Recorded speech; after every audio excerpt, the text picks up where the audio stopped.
नमस्कार साथियों, आप सभी का स्वागत है आपके अपने YouTube चैनल वी एजुकेटिव में।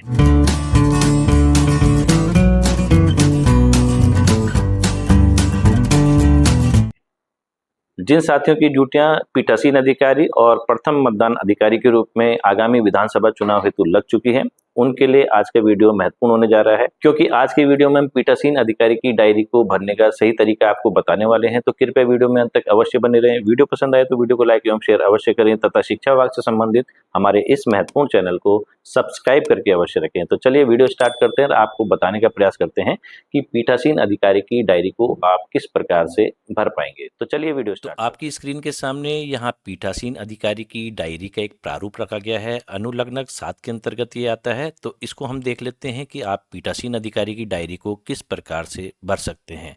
यहाँ पर पॉइंट नंबर 1 में देख लेते हैं हम निर्वाचन क्षेत्र का नाम स्पष्ट अक्षरों में।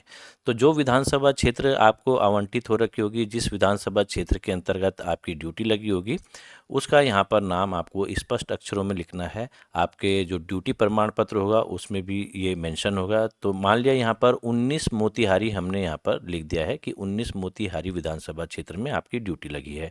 मतदान का दिनांक 2 चरणों में मतदान होने हैं। जितने भी चरणों में मतदान होने हैं, जिस दिनांक को आपकी ड्यूटी लगी होगी उस दिनांक को आपको यहाँ पर मेंशन कर देना है। मतदेय स्थल की संख्या तथा नाम वो भी आपके ड्यूटी ऑर्डर में लिखा होगा। साथ ही निर्वाचक नामावली की चिन्हित प्रति में भी ये मेंशन होता है। तो जैसे यहाँ पर लिख दिया है हमने 15 गवर्नमेंट प्राइमरी स्कूल XYZ, जो भी आपको आवंटित होगा उसको आप यहाँ पर लिख देंगे। अब मतदेय स्थल स्थित है कहाँ पर स्थित है? सरकारी या अर्ध सरकारी भवन में, प्राइवेट भवन में या अस्थायी संरचना में। तो अमूमन जो मतदेय स्थल होते हैं वो सरकारी या अर्ध सरकारी भवनों में ही स्थित होते हैं। तो आपने इसमें टिक मार देना है। यदि अन्य की स्थिति भी आती है, प्राइवेट भवन में भी है कोई या अस्थायी संरचना है, तो उसमें भी आप टिक मार सकते हैं। लेकिन अक्सर जो मतदेय स्थल होते हैं वो सरकारी या अर्ध सरकारी भवन में ही स्थित होते हैं। अब इसके बाद पॉइंट नंबर 4 में देख लेते हैं हम स्थानीय रूप से भर्ती किए गए मतदान अधिकारियों की संख्या यदि कोई हो। अब स्थानीय रूप से यदि मतदान अधिकारियों को भर्ती करने की नौबत आती है तो उस स्थिति में इसमें संख्या लिखनी है, लेकिन ऐसी नौबत विधानसभा चुनावों में नहीं आती, तो इसको आपने नील लिख देना है। सम्यक रूप से नियुक्त मतदान अधिकारी की अनुपस्थिति में नियुक्त मतदान अधिकारी यदि कोई हो और ऐसी नियुक्ति के कारण, अब ये भी हो सकता है अचानक से किसी मतदान अधिकारी अनुपस्थित हो जाए, वो पोलिंग बूथ में पहुंचे ही ना अपनी ड्यूटी देने, तो उस स्थिति में यहाँ पर किसी अन्य की नियुक्ति की जाती है नियोक्ता के द्वारा। तो यदि ऐसी स्थिति है तो उसका कारण भी लिखना पड़ेगा, उनका नाम भी लिखना पड़ेगा। लेकिन अमूमन ये स्थिति भी नहीं आती, क्योंकि ड्यूटी के प्रति सभी कर्मचारी शिक्षक सजग होते हैं। तो यहाँ पर नील आ जाएगा। अब इसके बाद पॉइंट नंबर 6 में हम देख लेते हैं इलेक्ट्रॉनिक वोटिंग मशीन। तो ये महत्वपूर्ण पार्ट शुरू हो जाते हैं यहाँ से, इनको आप ध्यानपूर्वक देखिएगा। इसका जो पहला पॉइंट है, उपयोग में लाई गई कंट्रोल यूनिटों की कुल संख्या। चूंकि यहाँ पर कंट्रोल यूनिटों की संख्या हम 1 मान के चल रहे हैं, तो हमने यहाँ पर 1 लिख दिया है। उपयोग में लाई गई कंट्रोल यूनिट की क्रम संख्या, जो कंट्रोल यूनिट का नंबर होता है उसको आपको यहाँ पर लिख देना है। उदाहरण के लिए जैसे हमने यहाँ पर ये मेंशन कर रखा है।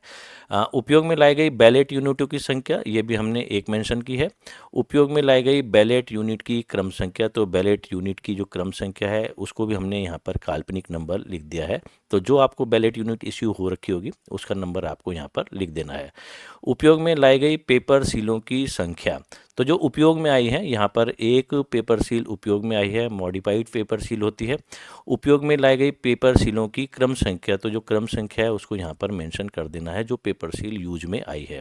आपूर्ति किए गए स्पेशल टैगों की कुल संख्या, जो स्पेशल टैग आपको मिले होंगे उनकी कुल संख्या लिखनी है। तो 3 आपको मिले होंगे, उनका क्रम संख्या भी लिखनी है। मान लिया कि 20-121 से 20-123 तक आपको ये स्पेशल टैग मिले हैं, तो उनको आपको यहाँ पर लिख देना है। जो कंट्रोल यूनिट का क्लोज बटन होता है उसको ये कवर करने के काम आता है स्पेशल टैग, तो यहाँ पर हमने इसको लिख दिया है कि इतने क्रम संख्या में मिली है। अब उपयोग में लाए गए स्पेशल टैग की संख्या, एक स्पेशल टैग उपयोग में आ गया है जिसकी क्रम संख्या 20-121 है।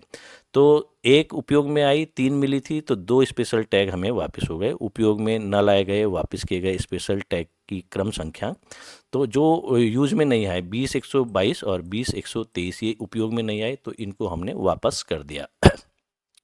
अब यहाँ पर हम देख लेते हैं जिन मतदेय स्थलों पर वीवीपैट का प्रयोग किया गया हो उन पर लागू। तो लगभग सभी मतदेय स्थलों पर वीवीपैट का प्रयोग किया जाता है चुनाव की पारदर्शिता को दिखाने के लिए। तो उपयोग में लाए गए प्रिंटरों की संख्या यानी वीवीपैट की संख्या एक आपको मिलती है।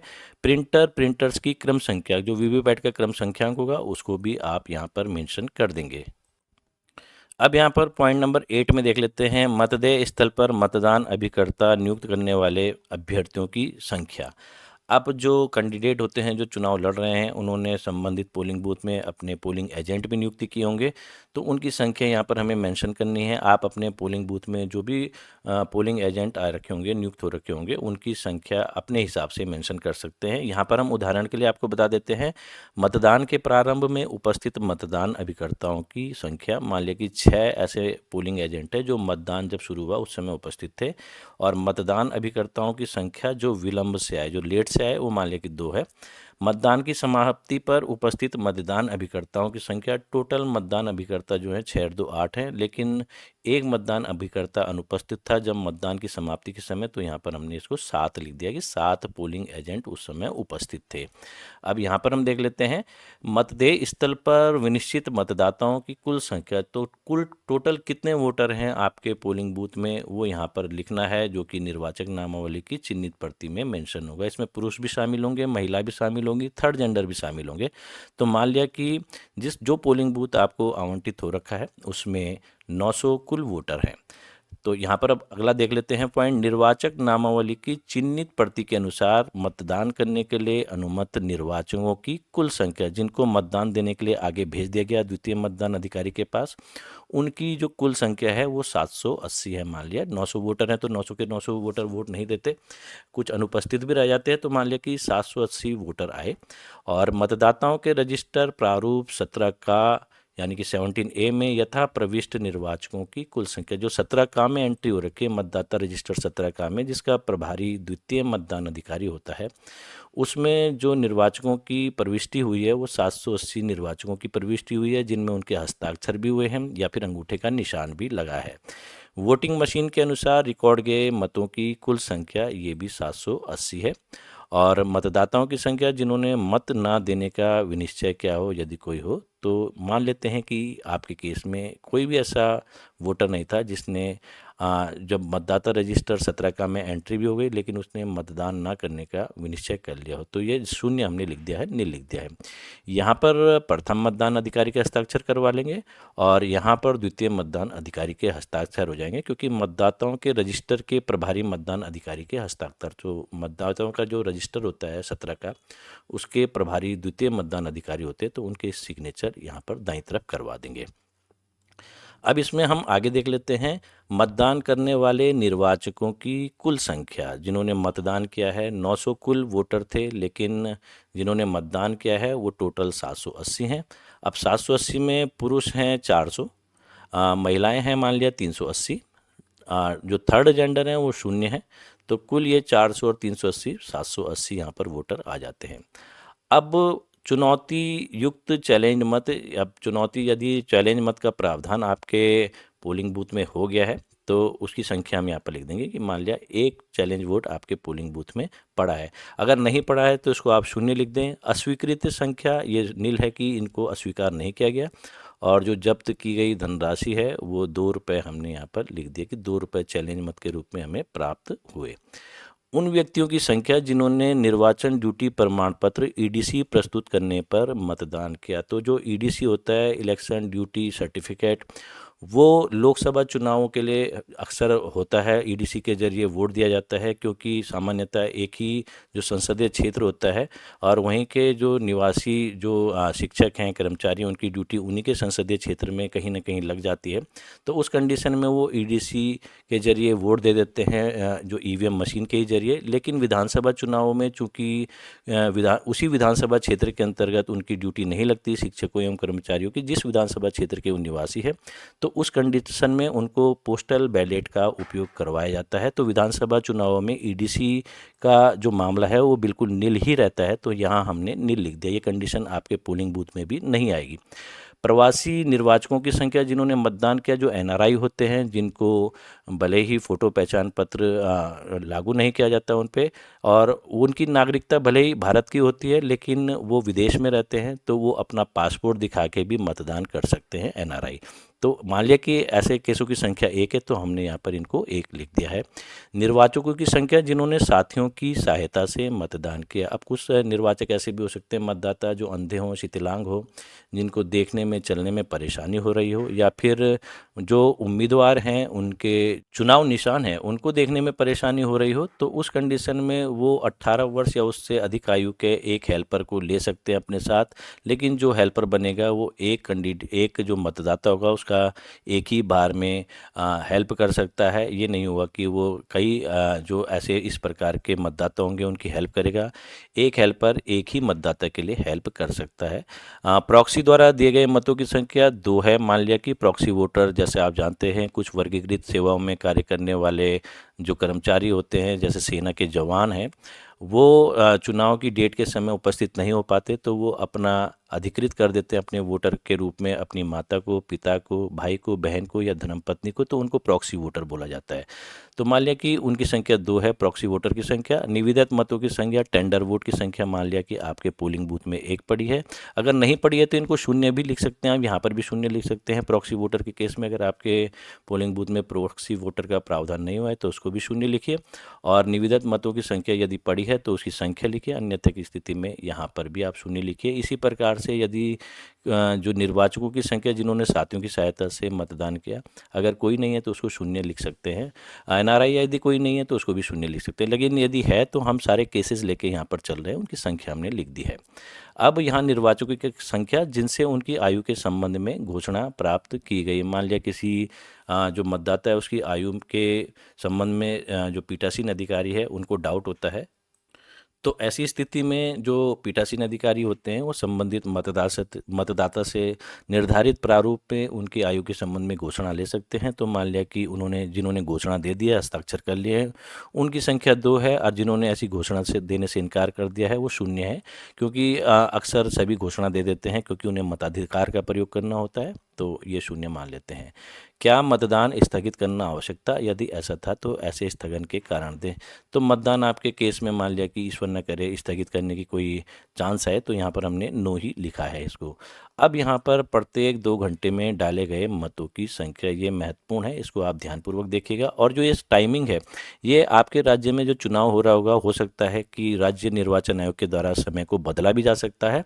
फिलहाल जो समय है सुबह 7 बजे से शाम के 6 बजे तक है, हो सकता है इसमें कुछ परिवर्तन भी हो जाए, तो इन समयों को अंतिम ना माना जाए। जैसे ही राज्य निर्वाचन आयोग समय में फेरबदल करता है तो आप उसके अकॉर्डिंग ही आपको ये प्रिंटेड पर्चे मिलेंगे जो पीठासीन अधिकारी की डायरी है, और उसको आपको तब उसी हिसाब से मेंशन करना है। फिलहाल हम ये मान के चलते हैं कि 7 बजे यदि मतदान आरंभ हो जाता है तो 7 से 9 बजे के बीच में मान लिया कि 60 जो वोटर हैं उन्होंने अपना वोट दिया, तो यहाँ हमने 60 लिख दिया है।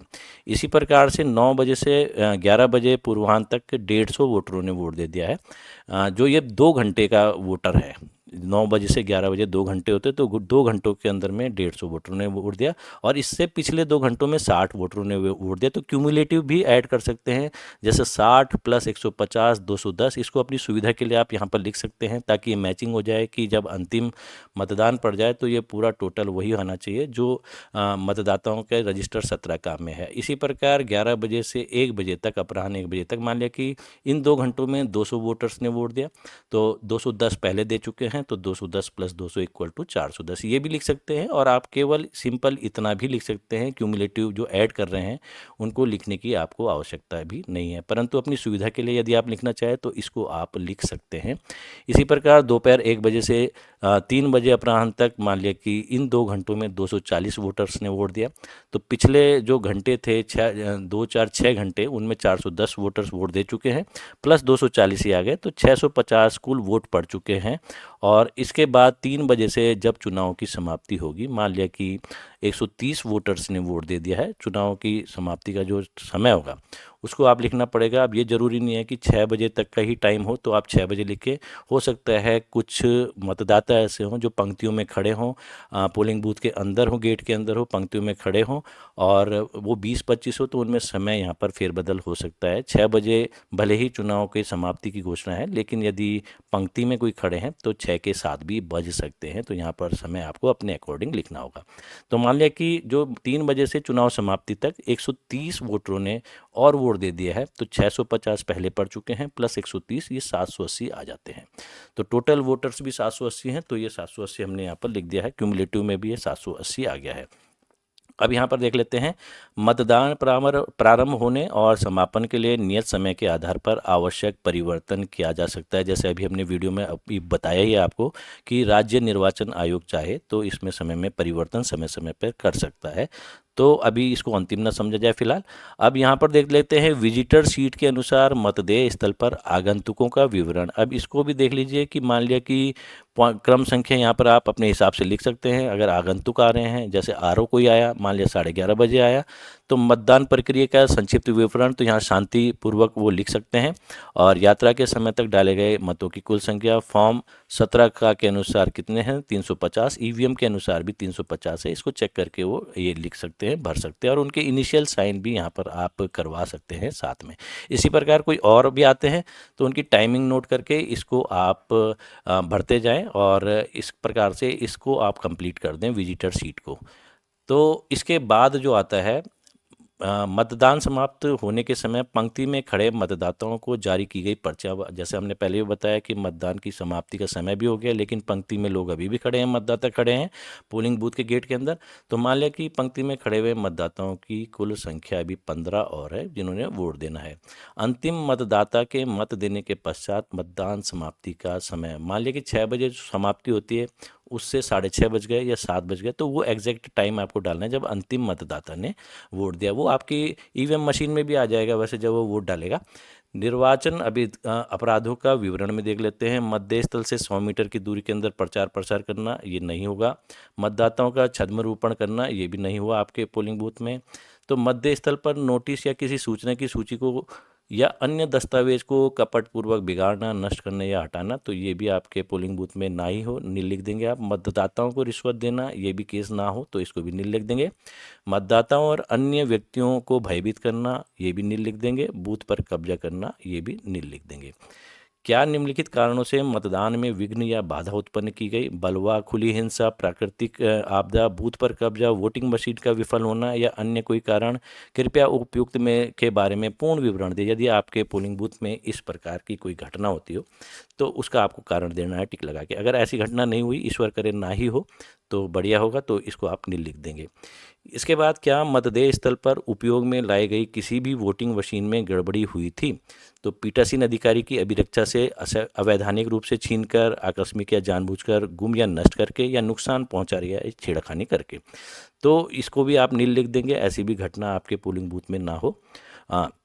अभ्यर्थियों अभिकर्ताओं द्वारा की गई गंभीर शिकायतें, यदि कोई हो, जो चुनाव लड़ रहे हैं या पोलिंग एजेंट है उनके द्वारा यदि कोई शिकायत की गई है, गंभीर शिकायतें, तो आप उसका विवरण लिखेंगे। अत्यंत की स्थिति में यहाँ पर भी नील लिख देंगे। कानून और व्यवस्था को भंग करने संबंधी मामलों की संख्या ये भी ना हो आपके केस में, तो इसको भी नील लिख देंगे। मतदेय स्थल पर की गई त्रुटियों और अनियमितताओं की रिपोर्ट यदि कोई हो तो इसको भी आपको नील लिख देना है। क्या आपने मतदान के प्रारंभ के पूर्व और यदि आवश्यक हो मतदान के बीच जब किसी नई वोटिंग मशीन को उपयोग में लाने और यथा मतदान की समाप्ति पर जो आवश्यक हो घोषणाएं की हैं, तो आप इसको यस लिख देंगे।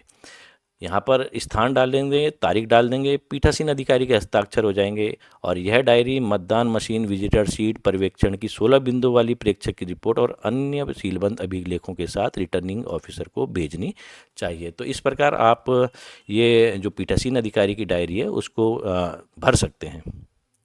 साथियों, आपने देखा कि किस प्रकार हमने इस वीडियो के माध्यम से आपको पीठासीन अधिकारी की डायरी को भरने का बिल्कुल सही तरीका आपको बताया। यदि यह वीडियो आपके लिए लाभकारी साबित होता हो तो वीडियो को अधिक से अधिक लाइक एवं शेयर अवश्य करें तथा शिक्षा विभाग से संबंधित हमारे इस महत्वपूर्ण चैनल को सब्सक्राइब करके अवश्य रखें। मिलते हैं आपसे शीघ्र ही एक नए वीडियो में चुनाव संबंधी एक नए वीडियो के साथ। तब तक दीजिए हमें इजाजत। धन्यवाद।